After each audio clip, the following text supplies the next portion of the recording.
spectacle. Et puis avec Féminine de Pauline Bureau, on était aussi ravis de pouvoir accueillir ce projet.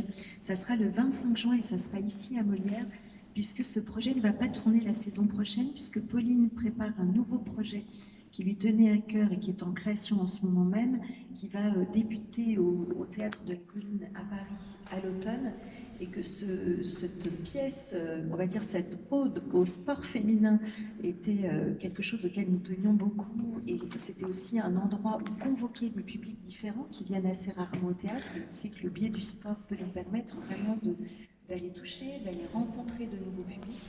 Et donc l'équipe avait commencé à beaucoup travailler à cet endroit-là, et on s'est dit, mince, si la pièce maintenant on peut pas jouer, on ne joue plus l'année prochaine, pas de report envisageable. Et heureusement, avec Pauline et ses équipes, on a pu trouver ce petit créneau de la toute fin de saison. Et je vous invite vraiment à découvrir ce spectacle parce qu'il est à la fois joyeux, je crois que dans l'époque que l'on traverse, c'est une vraie histoire collective d'une réussite. En fait, l'histoire commence presque comme une blague.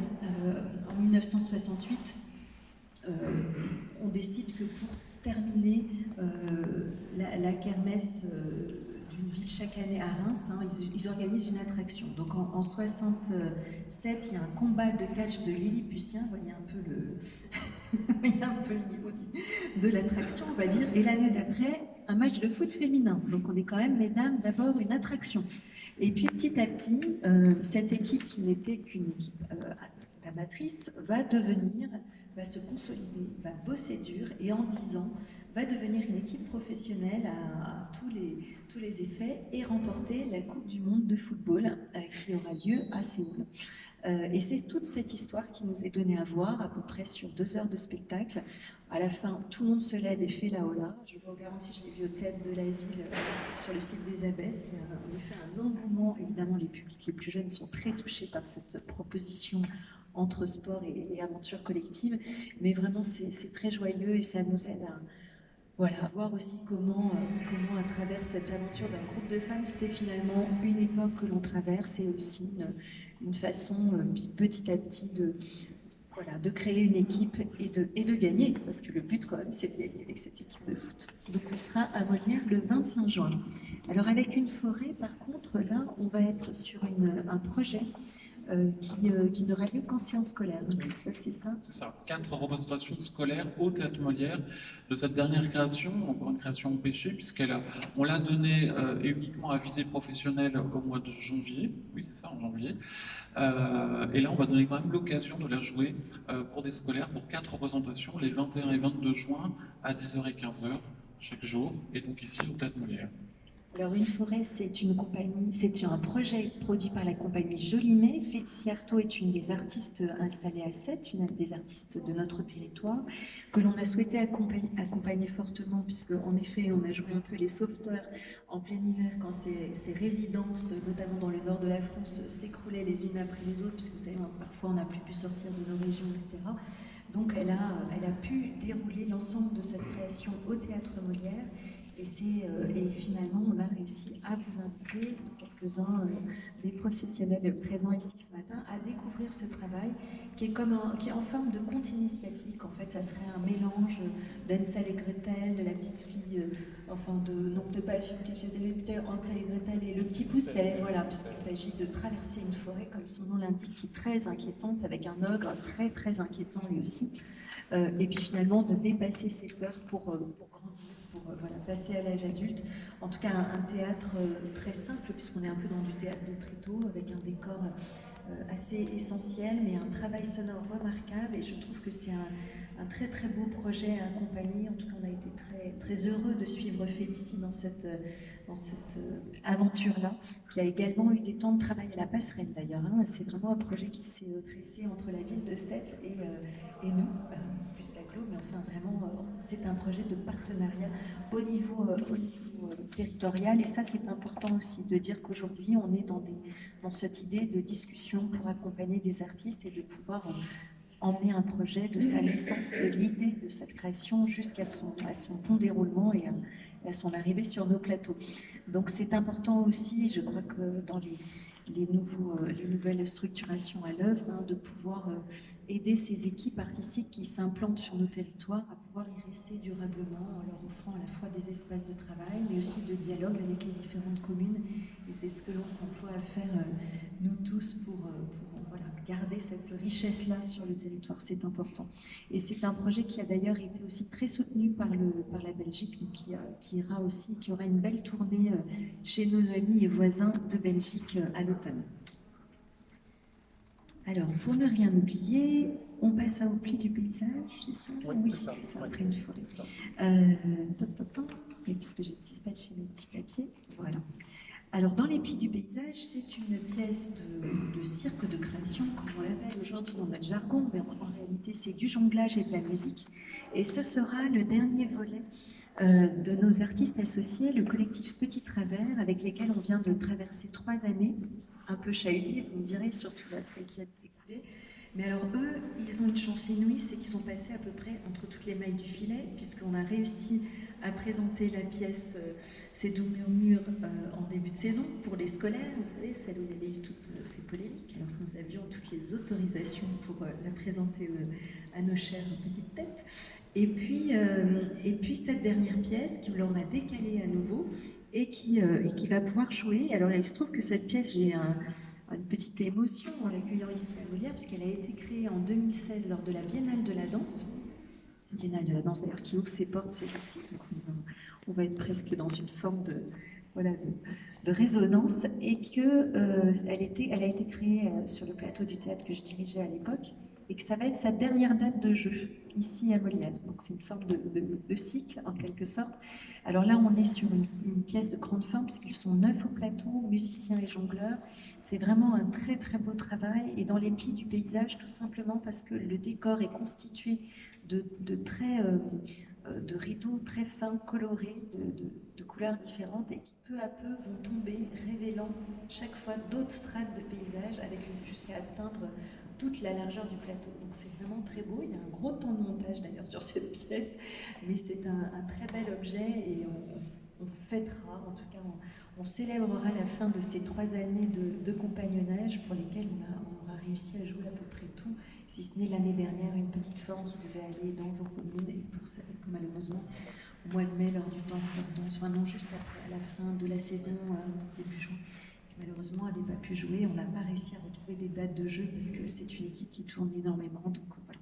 Mais en tout cas, on va pouvoir terminer avec un moment en leur compagnie, le collectif Petit Travers et cette équipe de percussionnistes qui seront au plateau.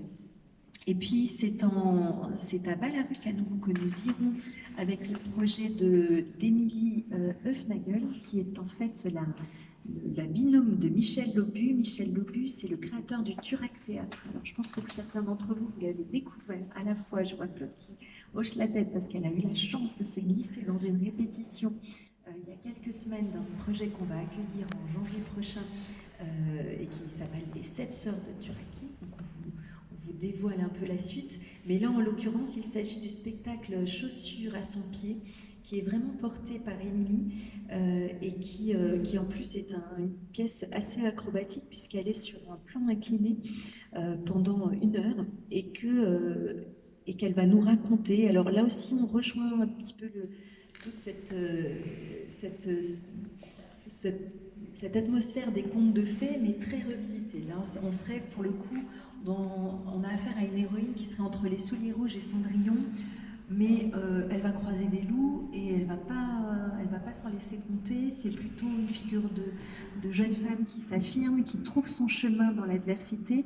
On est sur un théâtre de gestes, donc il y a très peu de moments parlés, très peu de textes, et c'est vraiment une très très belle forme que je vous invite à venir découvrir. C'est quelque chose à découvrir en famille, donc qu'on sera ravis. Et merci au Piano Tiroir d'avoir trouvé du temps dans sa programmation là aussi. Je crois qu'on est sur 2 dates.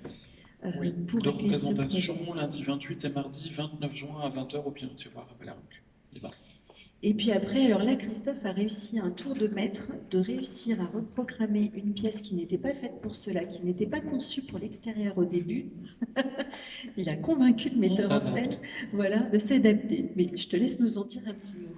de cette belle anguille Oui, sous roche. on va avoir 3 représentations de ce spectacle qui va être normalement programmé, je crois, en avril, on ne sait même plus, mais enfin bon, en avril. En tout cas, on va le programmer les 2, 3 et 4 juillet en extérieur. On a demandé effectivement au metteur en scène, qui avait beaucoup de demandes dans ce cadre-là, de réadapter un peu sa pièce pour qu'elle soit donnée en extérieur, possiblement en été. Donc elle sera jouée à Reims, elle sera jouée dans le nord de la France et donc chez nous, sur le territoire, pour 3 représentations.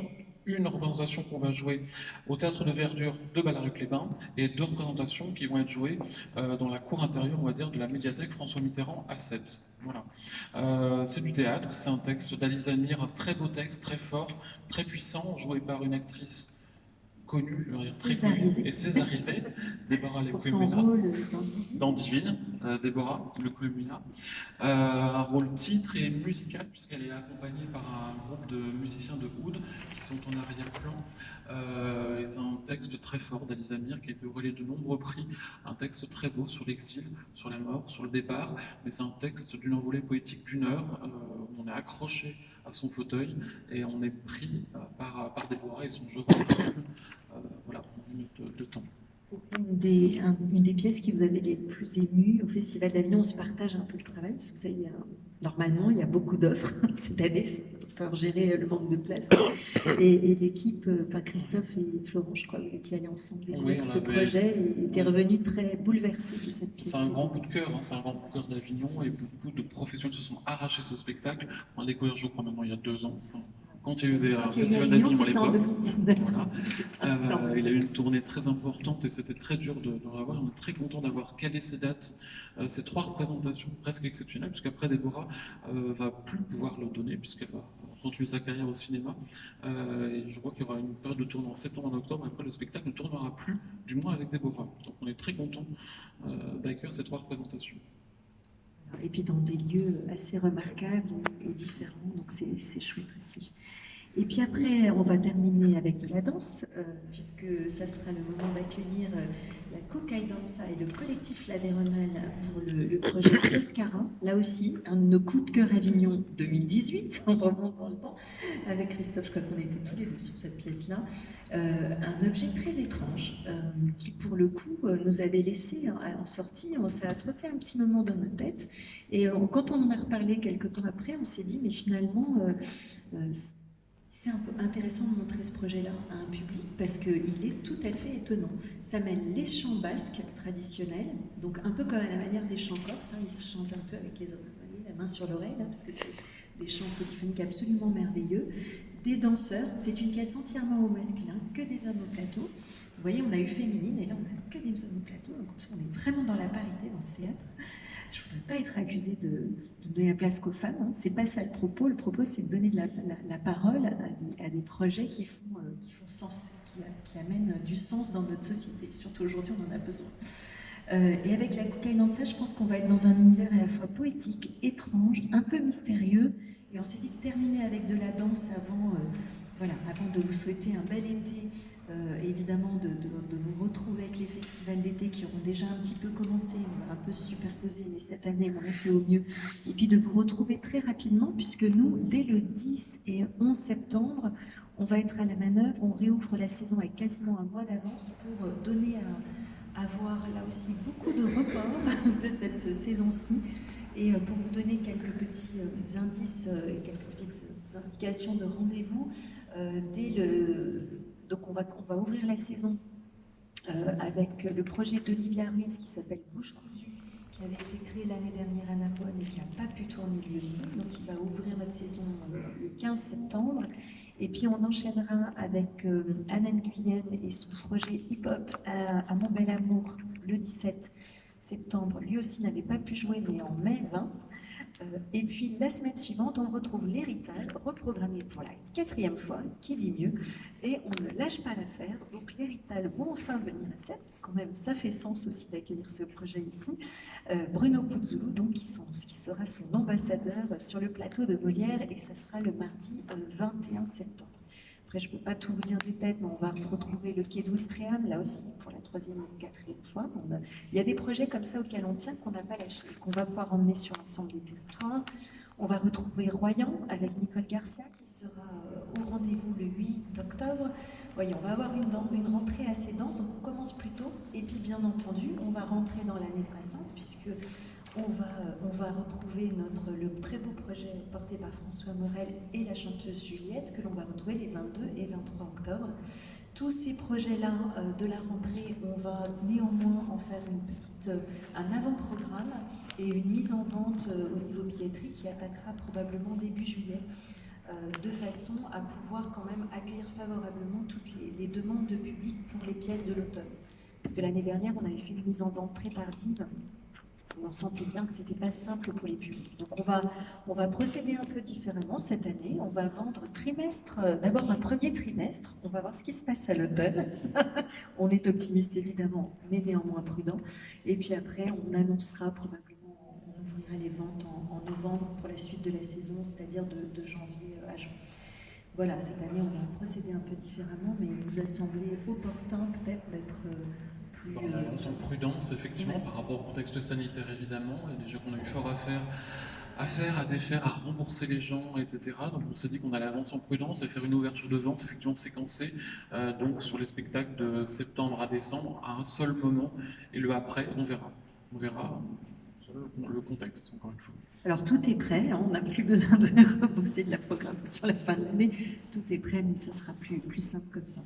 Voilà. Est-ce que tu voulais ajouter des choses peut-être sur les lectures sous casque, qui sont aussi un très beau projet Évidemment, on va relancer quand même pas mal de choses ici au théâtre avec l'équipe du service des publics, effectivement, dans cette période, notamment une forme qu'on devait accueillir plutôt, qui on accueille maintenant, qui s'appelle Histoire sous casque, qui est une forme de nos amis lyonnais du théâtre du TNG, Centre dramatique enfance et jeunesse de Lyon, une forme qu'on va pour l'instant présenter dans des lieux non dédiés, comme on l'appelle, c'est-à-dire des lieux qui peuvent être des médiathèques, des groupes de spectateurs, etc., pour renouer avec le public. Hein, c'est vraiment le travail qu'on va devoir faire maintenant, c'est de renouer avec les publics, les recueillir ici, mais également avoir des formes adaptées pour aller à leur rencontre. Donc cette forme va nous le permettre, on l'espère.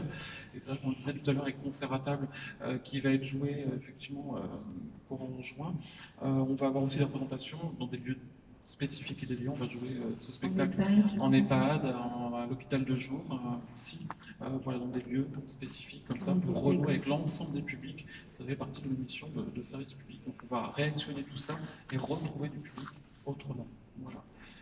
Je voulais juste dire à propos des communes, qui ne sont pas toutes là, mais certaines sont là.